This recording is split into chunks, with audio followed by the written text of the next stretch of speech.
Ang proyektong ito ay bunga ng pagsisikap ng DOTR at ng PPA, Philippine Ports Authority. Sa pagtutupad ng kanilang tungkulin, mayroon na tayong mas malawak na backup area, ro-ro ramp at port operations building. Mga pasilidad na tiyak ay makakapagbigay ng mas maayos na daloy ng tao at ng ating mga produkto. Hindi maikaila ang magiging kontribusyon ng Balinghoan Port dito sa iyong lalawigan, maging sa karatig probinsya pati.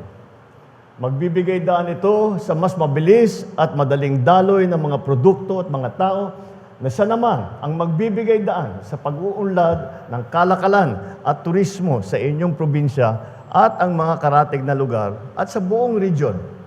Higit sa pagiging daanan tungo sa mga sentro ng kalakalan, negosyo at turismo, ang mga pantalan ay isa ring mahalagang tulay tungo sa kaunlaran ng ating bansa.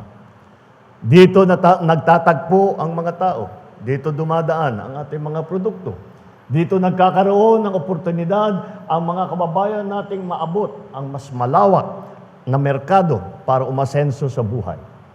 Mga kababayan, ito po ang diwa ng aming tinatawag na Build Better More.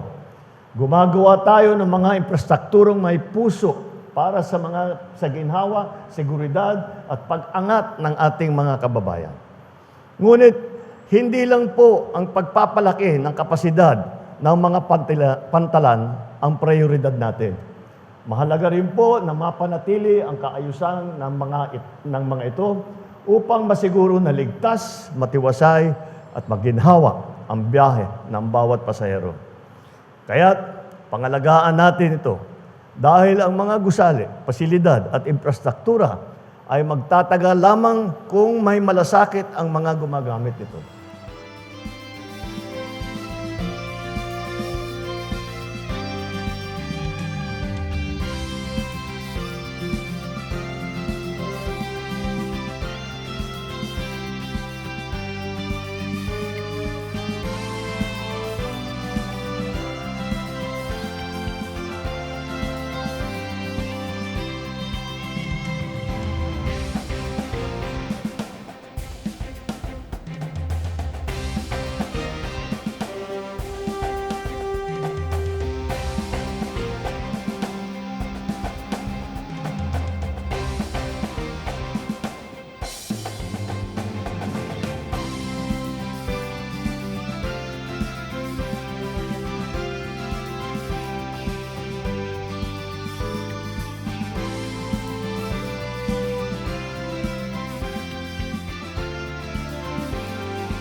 Well, ito pong Balinghoan Port po natin, ito po yung gateway between the province of Misamis Oriental and in particular Northern Mindanao to the island province of Camiguin. So matagal na po itong port natin dito sa Balinghoan, pero kung sa inyo pong pag-iikot makikita nyo na meron po tayo ditong lumang-lumang passenger terminal building at ang kapasidad po niyan ay nasa 100 pasahero lamang.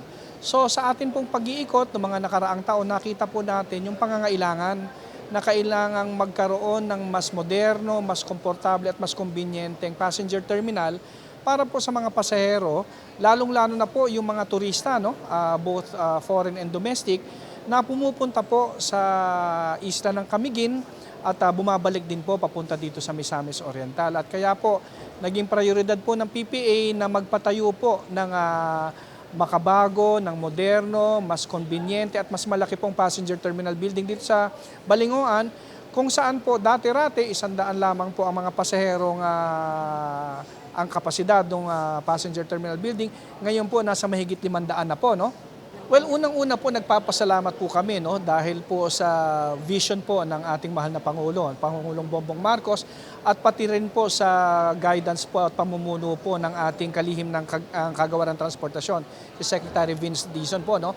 At sa kanila pong presensya sa araw na to sa pagpapasinaya po nitong bagong passenger terminal building, makikita po natin na talagang importante po sa ating mahal na Pangulo ang development po maski po sa mga lugar na malalayo po sa mga urban areas, at ang konsentrasyon po talaga ay mabigyang halaga po talaga ang turismo sa mga iba-ibang lokalidad po sa Pilipinas. Sa ngalan po ng PPA, kami po ay nagpapasalamat sa araw na to at atin na pong mapapasinayaan ang ating pong bagong-bago at modernong-modernong passenger terminal building dito po sa Balingoan Port po no, sa Misamis Oriental. Ito po ang gateway port po papunta po sa napakagandang probinsya po ng isla ng Camiguin.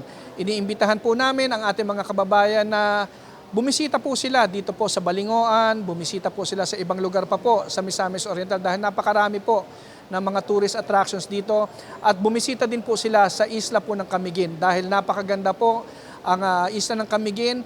Unahin po nating bisitahin yung ating pong mga local na tourist destinations bago po tayo pumunta sa ibang bayan dahil wala pong laban yung mga tourist destinations ng ibang bayan kumpara po dito sa ating mga tourist destination.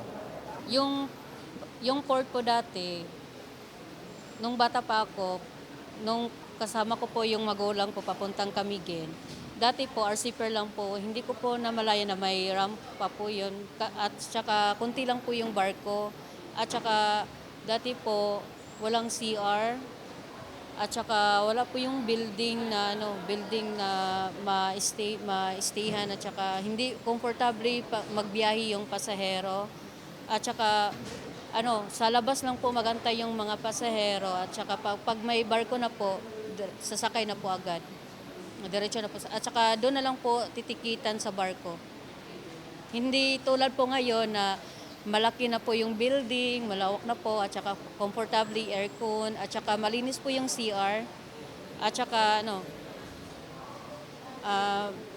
masarap na po masarap na po balik-balikan dito. Magbiyahe na kayo, madalas na kayo magbiyahe kasi comfortably na po kayo magbiyahe dito, at saka malawak na po, malamig na po, may aircon, at saka malinis na po yung CR. Ang comparison ko lang po na masasabi sa dating building at saka ngayon na may bagong building na tayo is yung sa dati is masikip lang, konti lang yung mga upuan. Tapos pag may mga pasahero na magpunta doon is may iba na nakatayo lang kasi hindi po siya sapat na mga upuan. Tapos konti lang din yung comfort rooms. Tapos doon sa loob mainit kasi wala pang aircon, naka-electric fan lang. Tapos so kung i-compare natin ngayon sa bagong building, so makikita naman natin na sobrang laki na. Tapos pag peak season po, hindi na po siya problema kasi maraming upuan na naka-cater na po siya ng almost 500 passenger ata to na capacity sa sa bagong building natin. Tapos comfortable na din yung mga passenger. So ako as a regular passenger din, sobrang comfortable na po ako dito sa bagong building compare sa dati po na sobrang sikip talaga. Tapos ang hirap po sa amin ng mga pasahero. Tapos ngayon makikita na din natin na may organisado ng building na po tayo kasi sa may iba't ibang rooms na po tayo sa mga passenger, yung sa mga shipping lines sa ticketing booth. So dati nasa labas lang, tapos ngayon is may naka-designate area na po sila. Magpunta na kayo sa Camiguin kasi hindi na kayo nahihirapan sa pag ng ticket, tapos may organisadong port na po tayo. So may komportabling upuan na po kayo dito sa bagong building. So ayun na po, punta na kayo doon kasi hindi na kayo mahirapan.